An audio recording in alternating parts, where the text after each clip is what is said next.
सदा परिभवग्नमभीष्टदोहम् तीर्थास्पदं शिवविरञ्चिनुतं शरण्यं भृत्यार्तेऽहं प्रणतपालभवाब्धिपोतं वन्दे महापुरुष ते चरणारविन्दम्। धन्य धन्य सद्गुरु सुखद महिमा कही न जाए, जो कुछ कहूँ तुम्हारी कृपा मोते कछु न बसाए। बोलिए प्रेम से श्री सद्गुरु महाराज की जय। श्री सद्गुरु महाराज की जय। श्री सद्गुरु महाराज की जय।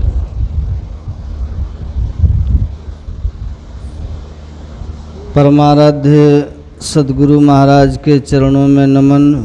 उपस्थित सत्संग प्रेमी महानुभावों, पूजनीय माताओं, भक्तिमती बहनों और हमारे आदरणीय श्री रंजय बाबू, नहीं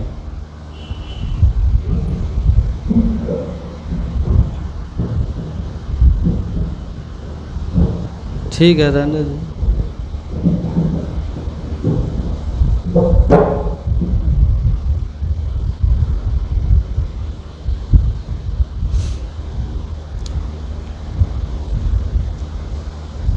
सत्संग मंदिर में साधक और सत्संगी बहुत कम हैं, लेकिन सत्संग मंदिर का संचालन श्रद्धेय रंजय बाबू के दिशा निर्देश में बहुत अच्छा ढंग से हो रहा है। और जहाँ कहीं भी योग्य कर्मठ कोई व्यक्ति हो, उनके हाथ में आश्रम होगा तो आश्रम सुचारू होगा। इसीलिए आप लोग संख्या में भले कम हैं, लेकिन मुक्ति तो एक एक की अपनी अपनी होनी है ना। 1000 साधक हो चाहे 100 हो, मुक्ति सबको अपनी अपनी होगी। ऐसा नहीं कि 1000 होंगे तो फिर धरना प्रदर्शन करके मुक्ति को पा लेंगे, प्राप्त कर लेंगे। संभव है? या 1000 हमला करेंगे एक साथ तो मुक्ति पर कब्जा कर लेंगे? ऐसा नहीं है, क्योंकि मोक्षस्य न वासवस्ति न ग्रामेन्तरमेवयाः। मोक्ष कोई स्थान का नाम नहीं है, मुक्ति कोई स्थान नहीं, कोई देश नहीं है जिस पर लोग कब्जा कर सके। ये तो अज्ञान ग्रंथि हृदय नाशो मोक्ष इति विलीयते। अज्ञान ग्रंथि हृदय, अज्ञान हृदय ग्रंथि नाशो। हमारे हृदय की जो अज्ञान ग्रंथि है उसका नाश हो जाना ही मोक्ष कहलाता है। भिद्यते हृदय ग्रंथि छिद्यन्ते सर्व संशयाः क्षीयन्ते चास्य कर्माणि तस्मिन् दृष्टे परावरे। तो हृदय की अज्ञान ग्रंथि का नाश हो जाना मोक्ष कहलाता है। क्योंकि ऐसा जिनके साथ हो गया वो परमात्मा को प्राप्त कर लिया। इतनी सी बात है। कितनी छोटी सी बात है ना? बहुत छोटी सी बात है। ये जो मुक्ति है ना, ये क्या है?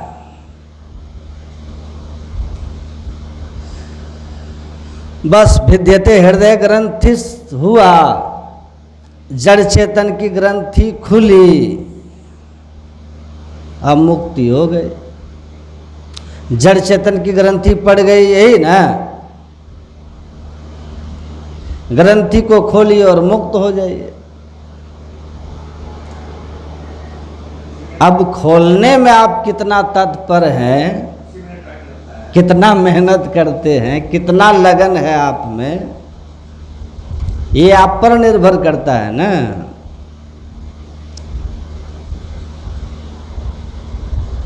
एक पका आम गिर गया, पका हुआ एकदम पका आम। दो आलसी एक पेड़ के नीचे सोए हुए थे, एकदम पका आम गिरा। दूसरे आलसी के एकदम मुंह के पास आ गया लुढ़क कर, उसका सेंट से ही गदगद हो रहा है। लेकिन आलसी है, सोया हुआ है, मन खाने का है, पर सोने का आनंद कैसे छोड़ सकता है ना?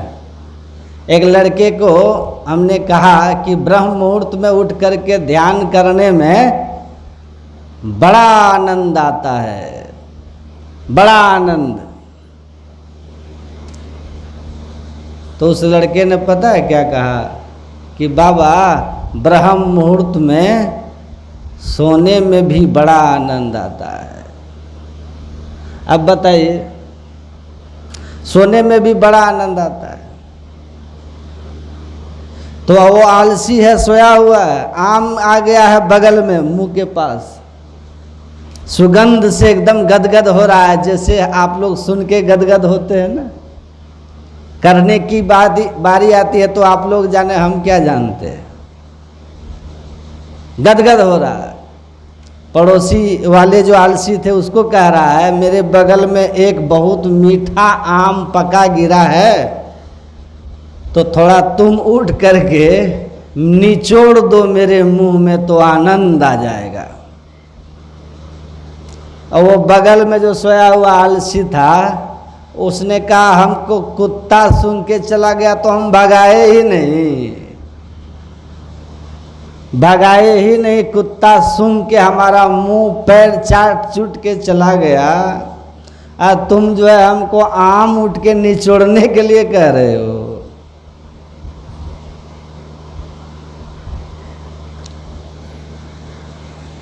तो कैसे होगा? होगा?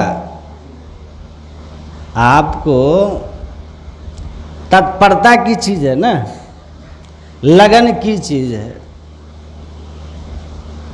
तो मोक्ष कहते हैं कि कोई ऐसी वस्तु नहीं जो किसी लोक में हो या कोई स्थान पर रखा हुआ हो, जहाँ जा कर के आप प्राप्त कर लेंगे। जहाँ जिस क्षण आप हैं वहीं उसी क्षण अज्ञान ग्रंथि खुल जाए और आपको मुक्ति हो जाएगी। मुक्ति मुक्ति सब खोजत है, मुक्ति कहाँ को पाइए जी। मुक्ति को हाथ और पैर नाही कही भांति उसे दिखलाइए जी। ज्ञान ध्यान की बात बूझिए या दिल को खूब समझाइए जी। पलटू मुँह पे किसने देखा, जीते मुक्त हो जाइए जी। तो मुक्ति पानी है, मोक्ष के लिए क्या करना है? योग करना है। महापुरुषों ने कहा क्या करना है? योग करना है। अज्ञान ग्रंथि को खोलना है ना। कैसे खुलेगा? यह ज्ञान ग्रंथि है क्या? जड़ चेतन की ग्रंथि है क्या? एक बड़े महान महात्मा हुए अपने देश में, स्वामी राम तीर्थ। आप लोगों ने उनके बारे में, कुछ पढ़े लिखे लोग जानते होंगे, सुने होंगे। वो स्वामी राम तीर्थ अमेरिका की यात्रा पर गए। जापान में उनका प्रवचन हुआ। वहाँ से वो पानी के जहाज पे अमेरिका जा रहे थे। जापान से जहाज अमेरिका के बंदरगाह पे लगने वाला था। अमेरिका के एक ऑफिसर ने कहा कि आपका सामान कहाँ है? उतरने के लिए डॉक पर खड़े थे कि अब जहाज लगेगा तो हम उतर जाएंगे। तो सब लोग अपना अपना सामान लेकर के, और ये चुपचाप अकेले खड़े इसी तरह कपड़ा पहन के। कहा आपका सामान कहाँ है? तो स्वामी राम तीर्थ ने कहा कि मेरा सामान बस यही है, जहाँ धर वहाँ घर वाली बात है। एक कपड़ा नीचे एक कपड़ा ऊपर से ओढ़ लिए थे। कहा कि आप जहाज से नीचे नहीं उतर सकते स्वामी जी। कहा क्यों? कहा हमारे देश में भीख मांगने की पाबंदी है, भीख मांगना प्रतिबंधित है अमेरिका में। और 300 अमेरिकी डॉलर, अमेरिका का रुपया को वहाँ डॉलर कहते हैं, करेंसी को डॉलर कहते हैं। कहा 300 अमेरिकी डॉलर से कम अगर किसी के पास है तो वो अमेरिका में प्रवेश नहीं कर सकता, इसलिए आपको जहाज से नहीं उतरने दिया जाएगा। स्वामी राम तीर्थ जी महाराज ने कहा कि मैं अवश्य उतरूंगा, मैं अवश्य उतरूंगा। उस ऑफिसर ने कहा कौन है आप? कह रहे हैं कि मैं अवश्य उतरूंगा अमेरिका के नियम के विरुद्ध। तो स्वामी राम तीर्थ ने कहा मैं राम बादशाह हूं, राम बादशाह। कहा बादशाह है आप? जैसे कहा ना कि मैं राम बादशाह हूं। कहा बादशाह है तो सामान कहाँ है? राजा बादशाह। कौन से राज्य के राजा हैं आप? कौन से राज्य के बादशाह हैं आप? स्वामी राम तीर्थ ने हंसते हुए कहा कि मैं वो बादशाह हूं जिसके सामर्थ्य से ये सारा जगत चल रहा है। चाह गई चिंता मिटी मनवा बेपरवाह, जाको कछु न चाहिए सोई शहंशाह। जिसको इस संसार में किसी भी वस्तु की, किसी भी धन वैभव पद प्रतिष्ठा की कोई कामना नहीं रह गई हो, कहा वही बादशाह है। बाकी तो सब भिखारी है। जिसके अंदर में चाह है, मांग है, वो तो भिखारी है। मांग भीतर में है तो कहा मैं बादशाह हूं, मुझे अब कुछ नहीं चाहिए, पूर्ण काम हूं, पूर्ण तृप्त हूं मैं। जब वो बोल रहे थे ना तो पास में ही खड़े एक अमेरिका के व्यापारी थे। वो जापान से अपना सामान लेके आ रहे थे। तो उन्होंने कहा कि आप वही राम बादशाह हैं क्या जिनका जापान में प्रवचन हो रहा था और अखबारों में छप रहा था?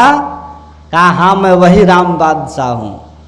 उस व्यापारी ने ऑफिसर से कहा इनको उतरने दीजिए, ये जब तक अमेरिका में रहेंगे इनके रहने खाने सब का जिम्मेवारी हम उठाएंगे।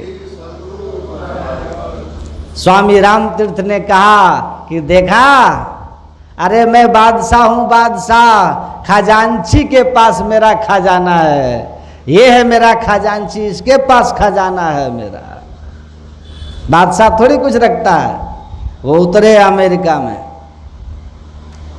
उस व्यापारी ने अपने घर पे स्वामी राम तीर्थ को रखा और कहा महाराज आपका प्रवचन सुनने लोग पहुँचे तो हम कैसे प्रचार करें आपका, किस तरह से पोस्टर बैनर बनाएं।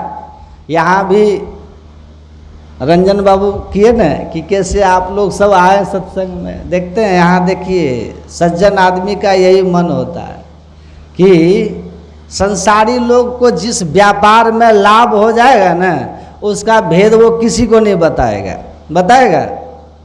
सोचेगा वो भी बड़ा आदमी बन जाएगा जैसे हम बन गए। अपना सीक्रेट वो किसी को नहीं बताएगा, अपना राज नहीं बताएगा कि हम कैसे आगे बढ़ गए। क्यों? क्योंकि उसको दूसरे को नीचा करके आनंद आता है ना। आपके पास स्कूटर है, गांव में सबको साइकिल है, आप स्कूटर से निकलेंगे आपको लगेगा मैं ही बादशाह हूं, है ना। लेकिन 2 दिन बाद पता चला कि कोई 1.5 लाख का बुलेट गांव में लेके भट भट भट भट भट भट करके जा रहा है, तो आपको अपने स्कूटर में अब कांटा चुभने लगेगा। क्यों लगेगा? क्योंकि पड़ोसी तो आपसे महंगा ले लिया ना। तो अपने सुख से ज़्यादा सुख किसी और के पास देख करके संसार के लोगों को दुख होता है। और सज्जन का स्वभाव क्या है? सज्जन पुरुष का स्वभाव कैसा है? दूसरे के पास बढ़ रहा है तो वो आनंदित होते हैं कि चलो कोई तो मेरा भाई आगे चल रहा है। उसका अलग दुनिया, उसका अलग स्वभाव होता है। तो साधु को जिससे लाभ होगा ना, वो तुरंत भेद बताएगा आपको कि इससे हमको लाभ हुआ, हमको इससे लाभ हुआ, आप भी इस लाइन को पकड़ के लाभान्वित हो जाओ। हमने सत्संग ध्यान करके अपने जीवन को बनाया, आप भी करो। घूम घूम के प्रचार करते हैं ना, ले लो रे कोई राम का प्याला संत लुटावे, आवाज लगावे गली गली, ले लो रे कोई राम का प्याला। आओ सत्संग में आओ, जीवन सुधारो, मानो कहनवा ना भजन गाते हैं ना आप लोग। आओ जीवन सुधारो, यहाँ आओगे सब कुछ मिलेगा। देखिए ऐसा मत समझिए ये सत्संग केवल कथा कहानी है। संत महात्मा भविष्य नहीं बताते हैं, किसी का भाग्य नहीं बताते हैं, आपके भाग्य को बनाते हैं, भाग्य बना देते हैं। पलटू लिखा नसीब का संत देते हैं फेर, अपना दिल साचा नहीं ताते लागी देर। आपके भाग्य में अगर ब्रह्मा जी ने कुछ लिख दिया बुरा, आपके पूर्वकृत कर्मों के कारण कुछ बुरा, तो यही तो संत सदगुरु की महिमा है। काटों फंदा कर्म का जो कोई मेरा हो, औलट लिखूं तही बाल में जो मेट सके ना कोई। संत लोग कहते हैं आपके भाग्य में अगर कुछ बुरा लिखा है ना, बुरा होना, तो याद रखना संत शरण जो जन पड़े सो जन उधरन हार, संत की निंदा नान का बहुरी बहुरी अवतार। आपके भाग्य का लिखा संत बदल देंगे। आगम कहे न संत भरेरिया कहत है, संत न औषध देत वेद यह करत है, झाड़ फूक ताबीज ये तो ओझा का काम है। अरे हारे पलटू संत, संत क्या करेंगे? राम चरण रस लीन। संत तो राम चरण के रस में लीन क्या करते हैं? आपके भाग्य को बदल देते हैं, किस्मत बदल देते हैं, भाग्य बदल देते हैं। लिखा नसीब का संत देते हैं फिर, संत भाग्य बना देंगे आपका। बहुतों के बन गए हैं, बहुतों के बुरे कर्म के प्रभाव मिट गए। बहुत लोग मिलते हैं, कुछ दिन पहले जिनके घर पे मैं ठहरा था, वो गांव में सबसे अच्छा घर उन्हीं का था, सबसे अच्छा घर था गांव में। तो उस घर की जो माता जी थी वो हमको कहने लगी, बाबा हमको खाने का अभाव था, हम गांव में सबसे गरीब आदमी थे, हम 25 सालों के अंदर इस गांव के बाबा हम सबसे अमीर आदमी हो गए। तो हमने पूछा, आए थे गांव के सबसे गरीब आदमी थे और इतनी जल्दी सबसे अमीर कैसे हो गए? तो बोली कि हम सत्संगी थे बाबा, हम कुमारी में ही अपने माँ बाप के यहाँ ही सत्संग से जुड़ गए थे। यहाँ मेरी शादी हो गई और उस सत्संग को लेकर के मैं आई और सबसे पहले मैंने अपने सास को सत्संगी बनाया, फिर अपने ससुर को और फिर पतिदेव को। 2-3 सालों के अंदर मेरे परिवार के लोग सब सत्संगी हो गए, ध्यान भजन सत्संग करने लगे। गुरु महाराज जी की कृपा से पहले जो काम छूते थे ना वहीं घाटा होता था, और गुरु महाराज के शरण में आकर के जो काम छूते हैं वहीं पर लाभ हो जाता है, वहीं से फायदा शुरू हो गया। मैंने कहा कि गुरु महाराज ने ऐसे नहीं कहा कि जो नियम से सत्संग ध्यान करते रहेंगे उनको रोटी कपड़ा मकान का कभी अभाव नहीं होगा। कहा मेरा भाग्य बदल गया और देखते देखते बाबा हम लोग आगे बढ़ गए। गांव के लोग भी बोलते थे कि सत्संग से खूब मिला इनको। आप सोच सकते हैं। तो कहे कि तुम्हारे भाग में क्या है ये भले ज्योतिषी बता दे, लेकिन आपका भाग नहीं बदल सकता। संत भाग तुम्हारा नहीं बताएंगे, तुम्हारे भाग को बना देंगे, लिख देंगे भाग। तो ये संत की महिमा है। स्वामी राम तीर्थ की मैं बात कर रहा था, वो उतरे अमेरिका में। कहा सुनो, तुम मेरे प्रचार के लिए पोस्टर बैनर मत बनाओ, क्या करो, केवल डॉक्टरों को बुलाओ। जितने तुम्हारे शहर में नामी नामी डॉक्टर उनको बुलाओ, वही पोस्टर बन करके मेरा प्रचार करेंगे। डॉक्टर लोग आए। स्वामी राम तीर्थ ने कहा कि जरा अपना आला वगैरह लगा के चेक करके बताओ कि मैं जिंदा हूं कि मरा हुआ। तार बचा के। तुम कहाँ रहता है जी? तुम यहाँ बैठ के तुम देखता नहीं है?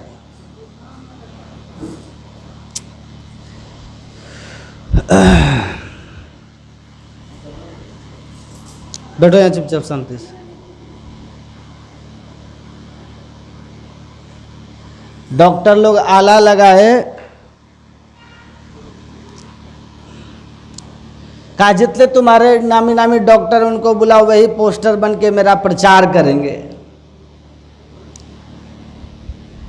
डॉक्टर लोग आए। स्वामी राम तीर्थ ने कहा कि जरा अपना आप लोग आला वगैरह लगा के चेक करके बताओ कि मैं जिंदा हूं कि मरा हुआ हूं। डॉक्टर लोग आला वगैरह लगाए तो धड़कन बंद, नस पकड़ा तो नस बंद, नाक में सटाया तो श्वास बंद। कहा बोलो क्या है, हम जिंदा हैं कि मुर्दा? कहा महाराज मेडिकल साइंस के हिसाब से आप मुर्दा हैं। कहा लिख के दो कि मैं मुर्दा हूं। कहा क्यों? क्योंकि आपके नस बंद, आपके धड़कन बंद, आपकी श्वास बंद।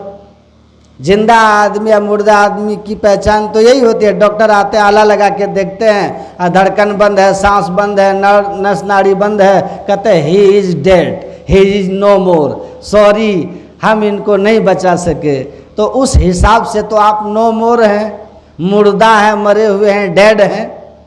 लेकिन आप बोल रहे हैं तो हम कैसे लिख दें कि आप मुर्दा हैं? आप तो जिंदा हैं।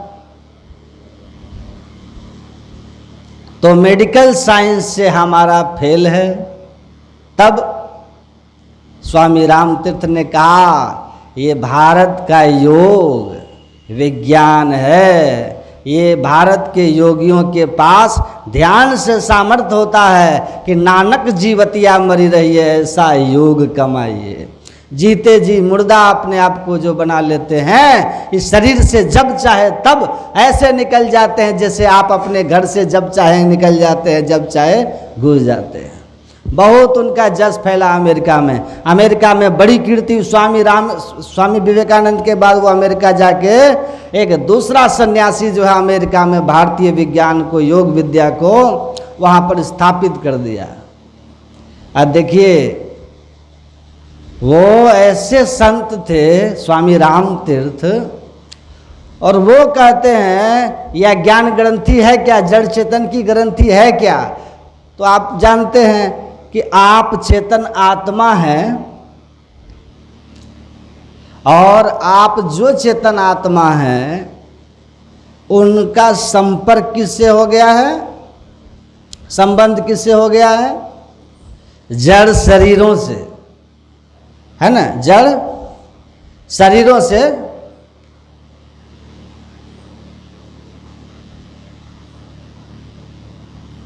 तो हम चेतन आत्मा, हमारा संपर्क जड़ शरीरों से है। तो कितने जड़ शरीर हैं? कितने हैं? 4, स्थूल सूक्ष्म कारण महाकारण। तो चारों जड़ शरीर से बाहर निकलिए, जड़ चेतन की ग्रंथि खुल जाएगी। तो ये जो 4 जड़ शरीर से चेतन आत्मा को बाहर निकाल के परमात्मा से एकता का ज्ञान प्राप्त कर लेना, मोक्ष पाने का अधिकारी मनुष्य होता है ना। तो 4 जड़ शरीर से चेतन आत्मा को अलग करके परमात्मा से एकता की अनुभूति करना, जड़ शरीर से छूटने के लिए जो साधना है उसी को हम योग कहते हैं। और मुक्ति किससे होती है? धर्मते विरति योगते ज्ञाना, अज्ञान मोक्ष प्रद वेद बखाना। तो ज्ञान से मुक्ति होती है, ज्ञान से। यही बात संत लोग समझाते हैं। संत लोग यही सब बात समझाते हैं कि मुक्ति जो है ज्ञान से होती है, आत्मज्ञान से। और आत्मज्ञान के लिए क्या करना होगा? जड़ चेतन की ग्रंथि को खोलनी है। तो जड़ चेतन की ग्रंथि खोलना, ये आत्मज्ञान पाना है, योग है यही। तो योग में क्या करते हैं हम? योगा चित्त वृत्ति निरोधा। योग जो है चित्त वृत्ति का निरोध है। निरोध क्यों करते हैं हम चित्त वृत्ति का? कि हमारे गुरु महाराज समझाते हैं कि किसी भी फैली हुई चीज को जब आप समेटेंगे ऊपर की ओर उठेगा ना, है ना। किसी भी फैली हुई चीज को समेटेंगे तो ऊपर की ओर उठेगा। गुरु महाराज कह रहे हैं ऊपर की ओर उठेगा तो जो आवरण है उसका भेदन होगा। आवरण का भेदन होगा तो स्वाभाविक है कि ग्रंथियां टूटेंगी। तो चित्त वृत्ति का सिमटाव कीजिए। सिमटाव करने का साधन है योग, ध्यान योग। सबसे सरल और सहज साधन ध्यान योग, सबसे सरल और सबसे सहज, सबसे होने योग्य। विप्रभंगी अपर पढ़ुआ करो तरियो निशंक हो। सबसे होने, पढ़े अनपढ़, कलम छाप कोदार छाप, सबसे होगा। जितने मनुष्य तनधारी हैं सब कर लेंगे। केवल कौन मनुष्य नहीं कर सकता? ना विड़तो दुष्चरितान, जो पाप कर्म को नहीं छोड़ेगा उससे ये नहीं होगा। तो ध्यान योग है मुक्ति का सबसे सरलतम साधन और अकेला साधन। बिना ध्यान के मुक्ति होती नहीं है। सरल भी है और एकमात्र उपाय यही है। क्योंकि बाकी जो मुक्ति आप समझते हैं ना, जो कथाओं में सुनते हैं, बिना ध्यान के चित्त वृत्ति के निरोध किए बिना, जड़ चेतन की ग्रंथि को खोले बिना और इस शरीर में रह करके बहुत सारे उपाय करके दे त्यागे तो मुक्ति नहीं होती है। वो जो मुक्ति आपको बताता है ना, फलना कहते हैं ना, उनको मुक्ति हो गई, मुक्ति नहीं होती। वो किसी अच्छे लोक में चले गए, मुक्ति नहीं है वो। फिर पुनर्जन्म होता है जब पुण्य छीन हो जाता है। मुक्ति जीवन काल में होती है। कबीर साहब कहते हैं नमक समुद्र में मिलकर जब एक मेक हो जाता है तब उसको मुक्ति कहते हैं। और ये कब? जीवन काल में, शरीर के अंत होने के पहले जीवन ही काल में ये अवस्था आनी चाहिए। साधो भाई जीवत ही करो आशा। नमक की उत्पत्ति कहाँ से होती है? नमक की समुद्र से। नमक कहाँ मिला? समुद्र में।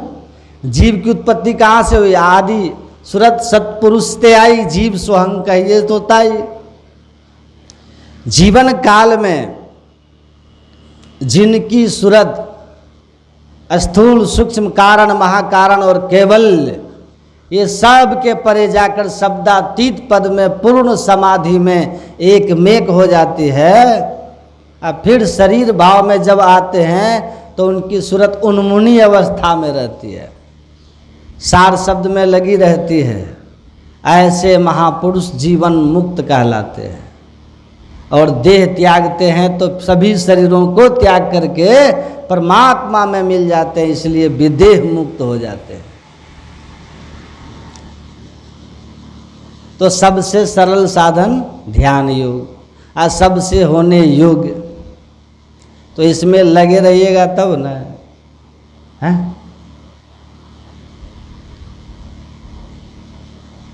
गुरु महाराज जी क्या कहते हैं? कहाँ वास होना चाहिए हम लोगों का? योग हृदय में वास ना, तो तन वास है तो क्या? सत सरल युक्ति पास ना, और पास है तो क्या? महर्षि अरविंद ने लिखा है कि योग में आपको 3 बातों को जानना है। योग में योग साधना, जिस योग से मुक्ति होती है, मोक्ष होता है, जन्म मरण का चक्र छूटता है, आत्मज्ञान होता है, ईश्वर की प्राप्ति होती है, परमानंद की प्राप्ति होती है, दुख निवृत्ति होती है। उसको प्राप्त करने के लिए 3 बातों का आपको ज्ञान होना बहुत जरूरी है। पहली बात, ध्यान से सुनिए, Where does the soul located in this body? चेतन आत्मा इस शरीर में कहाँ रहता है? How does it works? चेतन इस शरीर में कैसे कार्य करता है? दूसरा।